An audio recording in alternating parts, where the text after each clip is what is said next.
Saludándoles fraternalmente su amigo José Manuel Marmolejo Delgado en nuestro programa Golpe a Golpe, Verso a Verso, en esta gran estación OMV Radio, desde el municipio, desde nuestra ciudad de Ecatepec de Morelos, Estado de México. Vamos rápidamente a nuestra sección de poesía, Vida Nada Me Debes. La Unión Soviética fue un país en el que se desarrolló ampliamente el arte. Desde luego, a muchos artistas que no comulgaban con la ideología del régimen se les persiguió.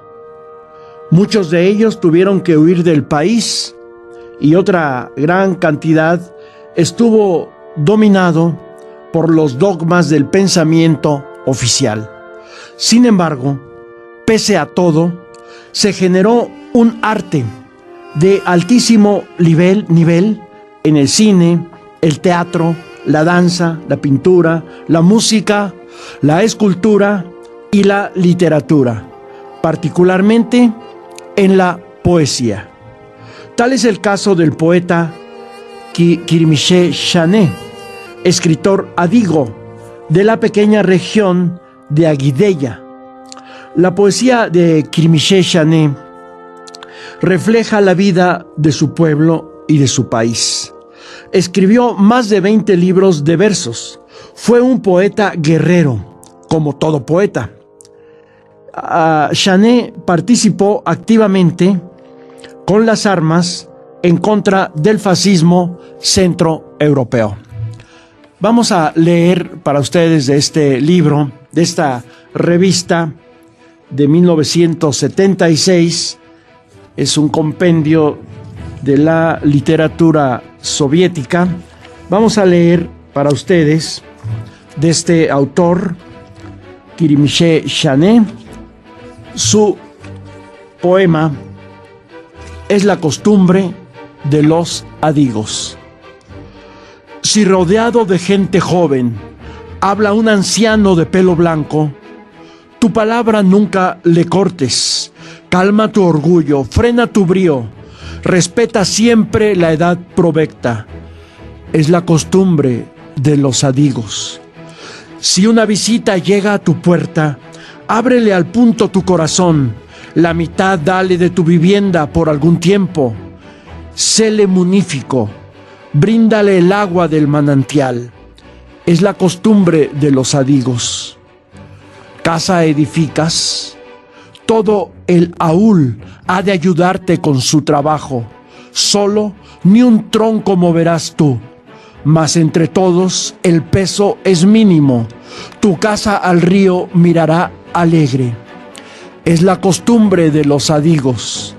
Si niño o niña, un ciudadano de nuestro bello país glorioso, nace en tu casa, tómalo en brazos, planta en tu huerto ya un arbolillo, por quien tu calma viene a turbar. Es la costumbre de los adigos. Pues es el poeta Khirmiche Chané. Pues regresamos ahora a el tema que hemos venido desarrollando en nuestras emisiones sobre la historia de nuestro país, sobre el maximato, esa era tan terrible para México. Ahora nos vamos a otra nota que encontramos en el periódico Excelsior de 1923, junio de 1923, que dice así: nota, es seguro un arreglo con los Estados Unidos. Se informaba sobre la cercana posibilidad de que la conferencia México-Americana hubiera llegado ya a acuerdos, por lo que se esperaba que ese mismo día o a más tardar durante esa semana concluyeran las pláticas. Sin embargo, en Washington se tenía noticia de que Nueva York circulaban rumores de que las negociaciones habían sufrido una violenta ruptura, lo cual fue negado por el Departamento de Estado. ¿De qué estamos hablando? Bueno, los Estados Unidos, el gobierno de los Estados Unidos, de manera permanente, desconocía a los gobiernos que se le daba la gana. En el caso particular de México, con el argumento de que eran gobiernos producto de golpes de Estado, de la violencia, como era el de Obregón, pues no le daba el reconocimiento diplomático. Y se estaba en negociaciones, como ahora en la actualidad se están dando las negociaciones del nuevo tratado para rearmar el Tratado de Libre Comercio. En esa época se negociaba que Estados Unidos reconociera diplomáticamente al gobierno de Obregón.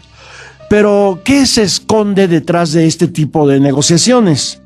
Estados Unidos lo que pretendía era que no se aplicaran las leyes producto de la revolución, que no se aplicara la Constitución de 1917, que ordenaba la expropiación de los terrenos, que no se aplicara los latifundios, que no se aplicara en los terrenos ocupados en propiedad o en renta por las empresas petroleras y mineras, especialmente de los Estados Unidos. Es decir, que se pisoteara la Constitución. Si esto se lograba, entonces sí, el gobierno, entre otras cosas, el gobierno de Estados Unidos otorgaría su reconocimiento al gobierno de Obregón. Entonces, en eso se estaba, en esas negociaciones, que al final de cuentas, un tiempecito después, el gobierno de Álvaro Obregón le cedió todo a los estadounidenses y le dieron su reconocimiento diplomático. Otra nota que encontramos en 1923, en junio, sobre la cuestión de los conflictos sindicales es la siguiente: un conflicto obrero que se logró evitar en Torreón, Coahuila. Torreón, Coahuila, junio 18 de 1923. 74 operarios de carga de la compañía minera Peñoles S.A. amenazaron con la huelga en demanda de incremento salarial por el alza en el costo de la vida. El superintendente de la metalúrgica, J.M. Godard, contestó a los obreros que serían sustituidos por otros trabajadores, dado el exceso de oferta de mano de obra en la zona. El clásico recurso del empresario apoyado por el gobierno de meter esquiroles para destruir los movimientos obreros. El ejército de obreros, el ejército reserva, predicho por Marx hacía muchísimas décadas. Ahora nos vamos al número 2285 del miércoles 20 de junio de 1923 en el periódico Excelsior, en primera plana. Ya el conflicto sindical ascendía a la primera plana de los diarios, era tan importante. La nota, el titular, la cabeza de Excelsior decía: la dictadura de los obreros en Orizaba se ha intensificado. Se continuaba destacando el conflicto huelguístico que prácticamente abarcaba toda la ciudad de Orizaba en Veracruz.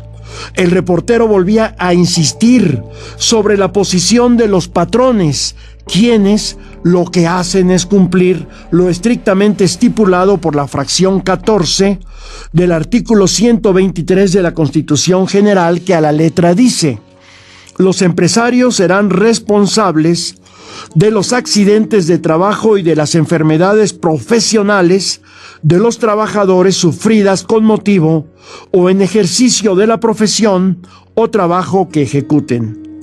Quien esto escribía acusaba a los comités de huelga de estar intensificando la dictadura obrera, la cual se expresa ahora por medio de actos violentos, como el intento de asalto que sufrieron los industriales del estado en la garita de la Angostura, sobre el camino de las fábricas. Se reportaba que grupos huelguistas se interpusieron al paso del vehículo de los industriales, apuntándoles con sus armas, por lo que el chofer del auto lo arrojó sobre los atacantes con la intención de atropellarlos. Los huelguistas tuvieron que franquear el paso y el automóvil pudo huir a gran velocidad. El articulista comenta que el gobernador Tejeda permanecía en dicha ciudad rodeado siempre de obreros. El gobernador citó a los industriales en el Hotel Francia, donde se hospedaba, lugar en el que escuchó los puntos de vista de los patrones. Los empresarios se dirigieron al presidente de la República solicitándole que a los obreros que se resolviera el problema. Los señalaban que a los obreros se les olvidaban las palabras del propio primer mandatario y del secretario de Gobernación, en el sentido de que ofrecían conservar el orden con toda energía en beneficio de nuestra sociedad. Los trabajadores del depósito de la cervecería Moctezuma y de la fábrica de hielo en Veracruz suspendieron labores en apoyo de los industriales de Orizaba. Recordaron que la empresa de depósito de Moctezuma en Orizaba era una de las compañías que se oponían a pagar medio salario a cualquier índole de enfermedad. Por cualquier índole de enfermedad. El encargado del depósito y su representante solicitaron al presidente municipal que se accediera a permitir la entrada de hielo al depósito para intentar preservar 400 barriles de cerveza en existencia que de otra forma se echarían a perder. El boicot en el puerto no cesaría hasta la solución del conflicto en Orizaba. En el depósito de Nogales no hubo paro, puesto que esa empresa satisfizo las demandas obreras. Enrique Flores Magón participó en diversos mítines obrero apoyando a estas demandas. Pues por este momento concluimos nuestro programa Golpe a Golpe, Verso a Verso, desde esta gran estación OMV Radio. Se despide su amigo José Manuel Marmolejo Delgado, invitándoles a nuestra próxima emisión.